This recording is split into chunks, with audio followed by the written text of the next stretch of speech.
Hello everybody, and in this course I just want to speak to you about INI file and how you can use INI files in your PHP project, how you can read easily INI file in your PHP project. So first I have already a project here, is podcast generator, and we are going to click here and to see how we can implement easily INI file for our configuration of our project and how we can read a INI file easily.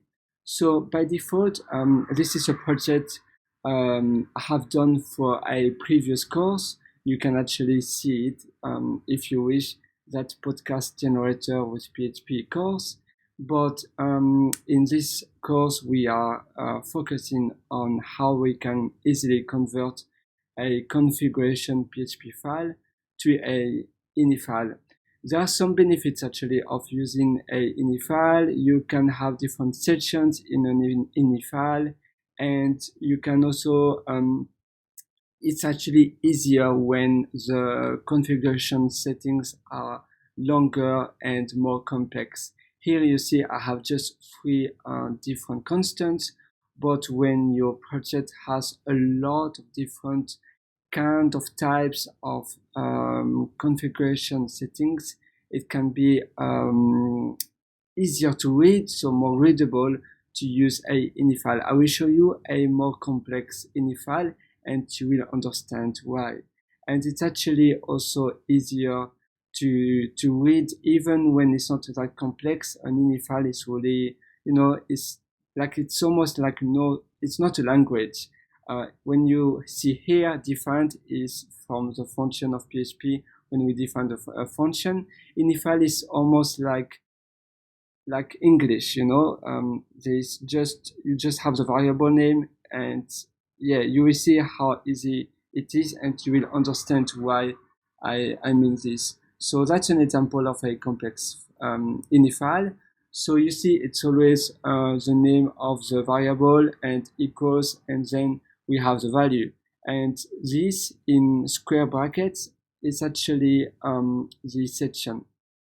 So all of the different sections you see is actually like here it's for the application, and then for the mode of the application, production environment.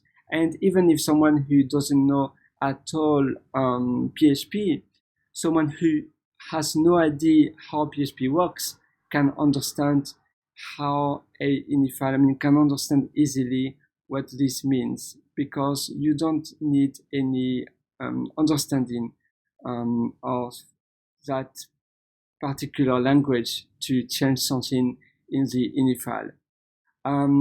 env.env file is also quite popular, more and more nowadays than INI file, but obviously in a lot of different operating systems, on Mac by default, and on Windows I think it's still the case, the .env is actually a hidden file.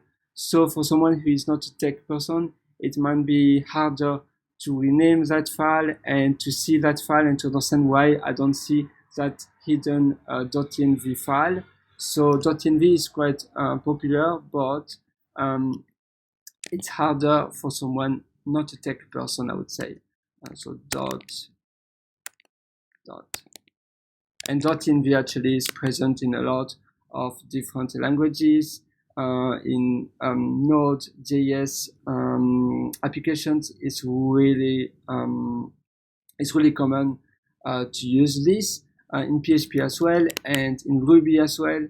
But for us, today we are focusing on the INI file. So that's the one for .env. But for that one, actually the disadvantage is that you need to install this PHP package, this PHP library. With the INI file, it's done natively with PHP. PHP can read natively a INI file, and that's a huge advantage. So that's a complex INI file, and I will close this project just to show you. And now here we are converting the config.php to a INI file. first we'll create a new file, and the name will be the same name actually, config.ini. Oh yes, by the way, I just wanted to show you, just for security reasons, sorry, before I forget, it's always, if you use Apache, if you use a different server such as Nginx, it will be different. In my case, I will show you with PHP. INI file, you have to make sure, especially when you have database credentials, like here you see it will contain passwords. So when you have those kind of critical sensitive data, you have to make sure that that the INI file is not accessible from the web. And so you can do something like this, to make sure that the INI file is not cannot be accessible. You can just do this, just to make sure. And obviously you will do that for Apache 2.4 or for Apache 2.2. You will deny everything when someone does a request with .ini. So now let's get focused on our project, and let's convert this one. So here you can see we can create a section if we wish.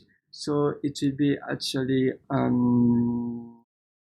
probably to be base, or it can be, you know, sometimes we are not really sure about the section. So for me, maybe I will do application. It could be like a lot of different things. Usually it's a standard with your ini file to have the name of the variable lowercase. So for me here, as you can see, to be root URL, I can either do this with underscore. I could do that as well. I could do this as well, but usually it's lowercase. But you know, that's just a convention, so it's really up to you. And then here I will have the value. Perfect. Everything that is alpha numeric, you don't need, you actually, so with ini file, everything that is non-alpha numeric has to be wrapped with double quotes. So here we have a colon and double slash, so we need to wrap with double quotes. So I will show you on the doc as well. Double quotes, or it is, so if the value, so if a value in a file contains any non-alphanumeric characters, it needs to be enclosed in double quotes. So that's why we need this. If it was just a name like that, you don't need double quotes. And the same if it's a number, you don't. But however, in our case, we need, and it's usually safer to always use double quotes. Now, if you don't, PHP won't complain, but this is a kind of a standard for ini file, so it's better to follow it. However, this will still work, but it's nicer to use this convention. Perfect. The same here, podcast name, and the podcast name, obviously if the name is just my podcast, but here I will have a space. So I will also have to use double quote, my podcast, and then I will have podcast description. So podcast description, and here again I can copy paste this one. Perfect. Now we can start to read that file. So let's do it, and let's use parse INI file, the native PHP function, this one, and let's do it. So we are going to, for you it depends on your project. For me, in my case, it's in the index.php. I might actually, for this specific particular use case, I might keep config.php. It's up to you, for you, but in my case, I will see. I will do maybe like this. It really depends on what you wish. For me, here it's just an example, so we do it differently, and we are going to do, oops, my battery. So we are going to do the term equals parse ini file, and the name of the file. So we can use the constant dir, the directory, and then I will do config.ini awesome. And this one actually by default is not a multi-dimensional array. In our case, it doesn't matter because we just have application, but just in case we might have more, actually here I could do like settings. So you see we have a bit more, and here, yes, settings and base maybe. So you see we have two sections now. So that's why it's better to have a multi-dimensional, to enable the multi-dimensional array. So by default, you see it's here, it's from that parameter. So by setting the processor parameter 3, you get a multi-dimensional array with the section name and the settings included. So you see we have the section name with the section names and setting included. By default, for process sections is false. So by default is false, and for us usually in most of the case we want to have it true. I will first show you what is inside for now. So we see the difference. So we'll just do a exit, and I will start my server. In your case, it depends. In my case, I have my server on PHP Storm, but for you, it depends where you have your server. You can just start, if you have an Apache, you just reload your local host. In our case, in my case, it's this one. So you can see, I will just go to the source. And so you can see that we have base, that's one section, and we have root URL, that's the first name, and then we have those different names. Actually, I will even make it simpler, just URL, I think that's enough. So that's one. If the second use case can be false, so if I set to false, you will see it will be quite different. You see now we have all of the different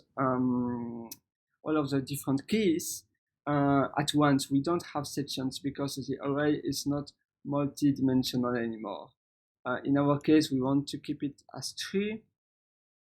And if we want to fulfill here, like if you want to use the data from the config.ini file, it will be data, or maybe config actually, config file.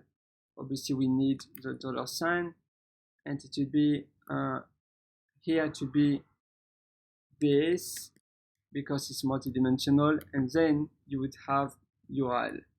And for the second is for podcast name, it will be, as you remember, it will be settings. So actually we can even change it to the side here. So it will be settings, and then you would have podcast name. We can even replace it by a dot. It's quite nice to do that. I mean, I like it. It's, you know, it's just a matter of taste. Some devs might think it's cleaner this way. Some devs prefer underscore. It depends of you, but at the end of the day, the most important is to keep your project consistent. So if you do this, you should do everywhere the same in your project or in your company. I mean, in all of the different products, around all the different projects in your company. Always consistency, always win. So setting podcast option, beautiful. That's it. So let's see how this one works. So after we can do echo this one, and then I will just do here's just for the test, of course, and we will replicate this one 2 times, and here I will have echo this one, and then I will have that one as well. And let's see the result, and I will do an exit, otherwise it will continue to run there.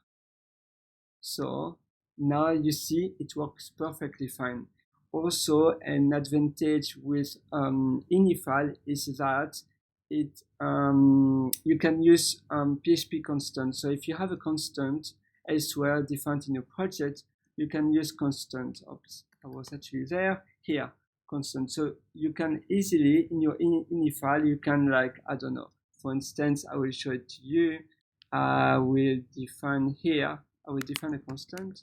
So define my const, I mean, that to be ds, for instance, and then to be directory separator, and I will try to use that one in my ini file. So how to do it? It will be like, I don't remember if I can do this. No, I can't. So to be ds equals and this one, and we'll see how it works. So let's do a var dump again with this, and you will see the result. And also in the ini file, it's really nice because you can add comments as well. So you can add a comment with dash sign. So just for your information, so here we could do like this is a PHP constant. Perfect. So now let's go to Safari or to your web browser and let's refresh. And to see, it works. I have the value of my PHP constant. A last thing about the ini file and related to Parsing INI file is that you also can define some different options here on the scanner mode. So that's the third parameter. The second, so first is the file. The second one is either if you want to have the result, the output from when PHP reads your ini file multidimensional or not. Usually you want, so you have to set it to 3. And the third parameter is either you want to have it ini scanner normal, so that's the default one, and these two are actually ini scanner raw and ini so if then option value will not be passed. So usually you wouldn't have to use this one. It's really up to you. It depends. And then you have ini scanner type, and that one actually, the ini scanner type is quite really handy. So in this mode, boolean, null, parser, parse, any parameters, when possible, string value 3. Yes, normally the string are converted to 3. So actually it casted those type false, off, no. It's so handy because normally, even when you use .env file, it doesn't cast the value. So when you have when it's like is enabled equals false, you will have to cast it to have the type to false and not to have false as a string. And the same for any other booleans or null, or I don't know, here it's off. But with the ini file and with the native Parsing INI file function from PHP, you can use ini scanner typed and everything will be just casted. And I really advise you to use that one when obviously you have some boolean. So here I will add is enabled equals 3, and let's have a look. So I will add that parameter. You see, that's a new one, ini scanner typed, and let's refresh our page, and you see now it's a boolean. However, when I don't mention this parameter, when it's a default one, so the normal scanner mode, well, it will be a string. You see, now it's a string. So that one is since PHP 5.6, you can actually use that parameter, which is really, really handy. And I will just show you with this one, ini scanner raw. So that's the other option we can have. And you see now actually it's a string obviously, but the difference is that yes, the output value will not be passed. So I hope this course was helpful for you. Again, don't just have a look on the documentation, and the documentation is really, really nice of PHP, and it's a really handy and easy function to be used, and I'm sure you will have a lot of fun with this function. See you to another course.